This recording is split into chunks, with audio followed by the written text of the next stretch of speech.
All right, everyone. Welcome back to Baseball Beach, episode 3. I'm your host, Oshizle, also known as O'Shea Hawkins, and I'm rocking the shades with. Yeah, Ben Fen, Talking Friars on Instagram, Twitter, YouTube, obviously, podcast platforms. Just a big diehard Padres fan. Family has season tickets, and excited to talk about Padres here today. All right. Yeah, I'm ditching the shades. I was only for the intro, people. So, yes, first off, I want to ask you, like, how did Talking Friars start? I mean, it really started during the pandemic. Um, didn't have a whole lot to do, and obviously couldn't go to the ballpark because there were no fans allowed.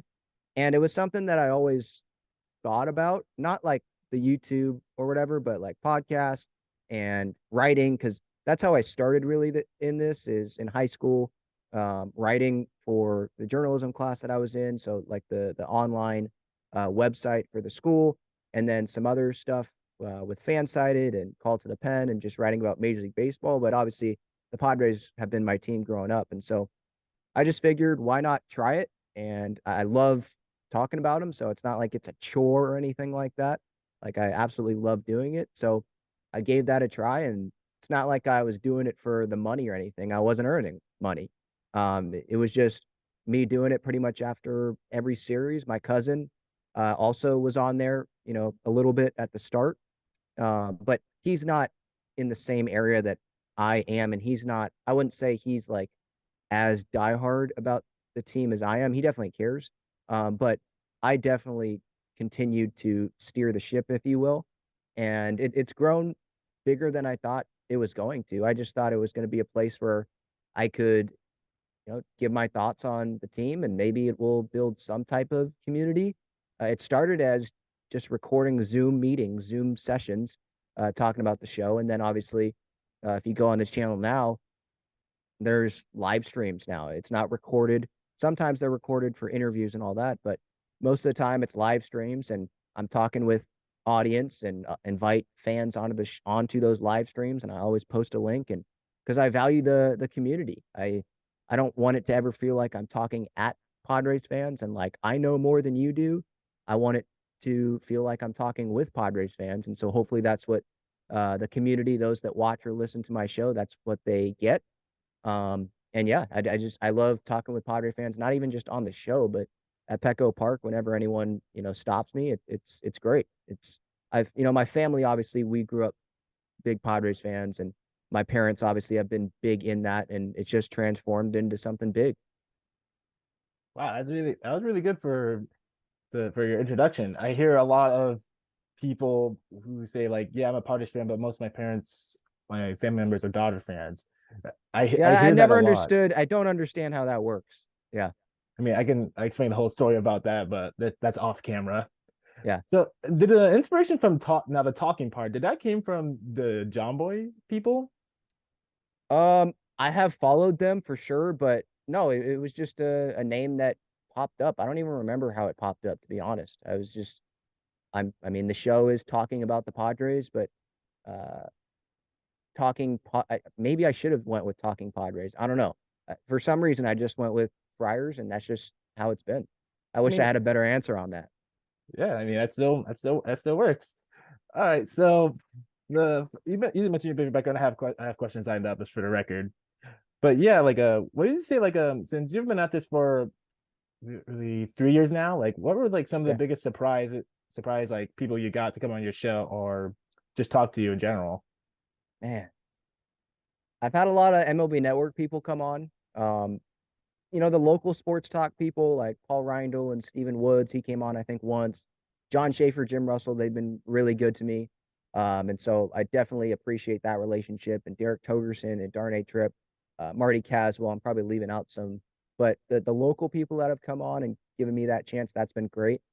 Um, but I would say like surprise, Christopher Mad Dog Russo got him to come on once. Um, Russo. that was like, oh wow, he actually said yes to this. Like that's pretty cool.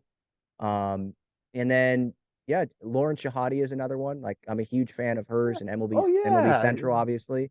I've had Matt Vasgersian on, so there's been some pretty cool ones. And there's those where it's like, okay, that's going to be a one-time thing probably because they're so busy, but I definitely appreciate it. And, the winter meetings being there in person and Ken Rosenthal giving me a couple minutes and Mark DeRosa giving me a couple minutes. Like it's those little things like that. Those are some that definitely stand out to me.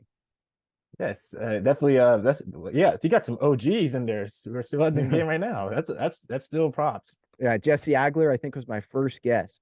And that was when I wasn't doing it like as like a real show. It was a show, but Jesse, I think I was literally recording him on the phone and just putting it up next to the computer on a Zoom thing and just showing myself on the Zoom like that. It was way early in the days of this. So yeah, I appreciate him doing that. The Padres don't allow me to do that anymore for some reason, but yeah, Jesse, he was really nice to me, early on. So I appreciate that. Yeah. Yes. So one thing I do also wanted to mention is like how would you describe the baseball community in San Diego? Because I'm sure you've played ball like around San Diego. Have you? Yep.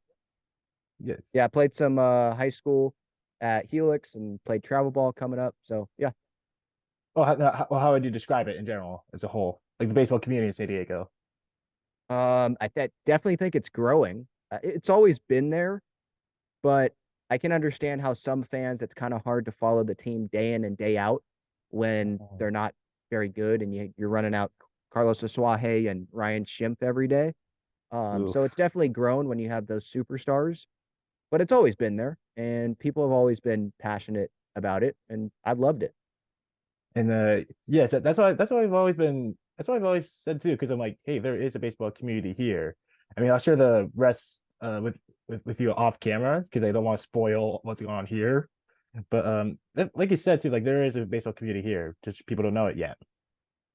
Yeah, and So, well, I think there's a lot of people that do know about it now. Again, I think a lot of it is with the Padres, obviously bringing in stars and going on the long postseason run in 2022. That brings more fans into it that maybe weren't big fans of the Padres before. So yeah, it continues to grow. all right, now this is gonna be a fun question. What's the weirdest piece of Padres memorabilia that you own? Oh, weirdest piece. Oh, that's right. As I was saying, like, what was the weirdest piece of Padres memorabilia that you own? Yeah, weirdest. That's an interesting question. I don't think I've been asked that one before. I have a lot of signed things. Are you talking about like autographs or are you just talking about just anything laying around? Oh yeah, autograph or just anything laying around. Yeah. I think the I'll give you this, the cooler ones that I have are like the Trevor Hoffman clock that they used to give away when he was still playing. Like that's Ooh, something that that's my a parents good had, one. but that's definitely something. The Tony Gwynn, um, I think we have some Tony Gwynn bats as well. Not like his actual bats, but like the giveaway bats. There's like the big player posters. I think I have from the All-Star game, one of the what do you call it? Like the banners that they hang on the side of the streets, like Yes. promoting the All-Star game. I have one of those. I got that at a fan fest. Um, Picture with Khalil Green. That I Ooh. got when I was really young at one of the player photo days, and he was obviously one of my favorite players, if not my favorite player. Like when I was really young, when I really first got into the Padres. So those are some that I would point to. Obviously, I have bobbleheads of Crony and Manny, and I think I have a Tatis. Do I have a Tatis one? I don't know. Musgrove, Darvish. Obviously, I have a bunch of those, and a bunch of autograph baseballs and even like the smaller name guys. I remember getting autograph of like Carlos Asuaje and Hunter Renfro on like those small ice cream bucket hat or bucket helmets that they have that they used to. I don't know if they have them now, but they used to serve at the games. So Oh yeah, yeah, I have a like the bunch of Dippin' stuff. Dots, right? Yeah. Yes. Yeah, like I enjoyed Renfro when he was here, and I did talk to Suarez a few times as well in person. Yeah, that's cool. Yeah. Don't worry, there's no shame because I have one too. It's right behind me actually. It's probably the weirdest thing that I own. I'm not sure if you can see it. Oh darn, it's not clear. Ah, Is that you catch? What is it? or is Shoot, it? wow, it's Is not even Suaje? clear. Yeah, I can't see it. Bummer. Well, Looks well, I'm like him not sure, bunting, but maybe. it's actually I'll probably post a picture on this, but it's actually Dave Roberts laying down a Oh, bunt okay. back when he was with the Padres way back Yeah, then. I'm like, wait, well, how did I don't know how I got this, yeah. or I think I don't know how I got this, but it's so cool. I mean, apparently he does visit down San Diego, and he did intern as I mentioned for one game. So Yeah. Yep. like, Used to so coach with the Padres. I think he, yeah, still lives in San Diego in the off season. yeah. So all right, so I'm gonna test your little Padres trivia, see how real a Padres fan you are. I mean, I'm certain you Okay. are, but okay. Who tied Tony Gwynn for the most triples in a single season with 13? Ripples. Was it a recent player? More two thousands, mid two Two thousands. thousands, mid 2000s. Man, mid 2000s. So that would be like, It's a surprise one too. yeah, because I'm thinking like Venable, but that was later. That was like 2010. Um, Surprise. Okay. It wouldn't be Chase Headley then. He's slow. No. Uh, uh, I don't know. I'll just guess Dave Roberts, but I don't Yep, think it's he Dave Roberts. really. Okay. Yeah, in 2006 he tied 13. John Boy Mia Okay. posted a fact about that. Like, hey, last time this happened, Dave Roberts was playing for them, and like, what? Wow. Okay. Yeah. All right. Here's okay. So, who has the most home runs by a Padre in franchise history? Nate Colbert. Yes, it's Nate Copeland with 163. I mean, Machado's getting close. Machado could be He's taking like fourth 30 soon. away, I think. Yeah, he'll get Yeah, way past that. Adrian Gonzalez almost surpassed him too. This one's probably I should give you a harder one. This one's probably easier. Um, who has the second most saves in Padres franchise history? Is it Heath Bell or Goose Gossage? Keith Bell with 134. Okay. Yep. Had him on my show too. Yeah, he's a fun character. Yeah, I was like, oh man, I should have given a different question. That was too easy. And this is probably another easy one I didn't think over. But who is the all-time strikeouts leader for the Padres? Jake Peavy. Yeah, see, 4 for 4. I should have given you harder questions. That was all too easy. I think that's a pretty good like baseline of okay, if you know these or the majority of these, you can say like, okay, yeah, you're like a good Padres fan. Like you didn't just jump on. If you just jumped on, like welcome to the club, that's cool. But like Yeah. that's I think that's a good baseline for like how long you've been one. Yes, You and know I the definitely history. and I still like getting like and that's one reason why I still like wearing like OG jerseys because Yeah. the other day I was at the zoo. Someone wore the Cameron Maben that old school military camouflage that they had. Yeah. That he was wearing that. I'm like, you're a real fan, sir. Like, Yeah. like that's very nostalgic for me. Um, all right, all right. So that was all I have for today. Definitely let people know your socials. Where to follow you.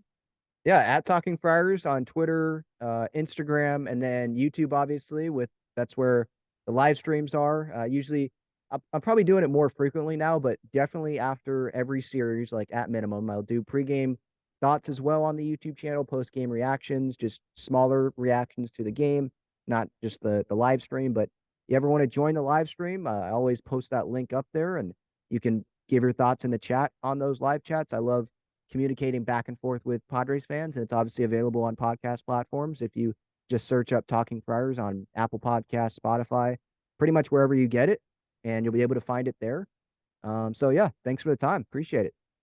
All right. I'm O'Shea, and this is Oshizle, and this was Baseball Beach, episode 3.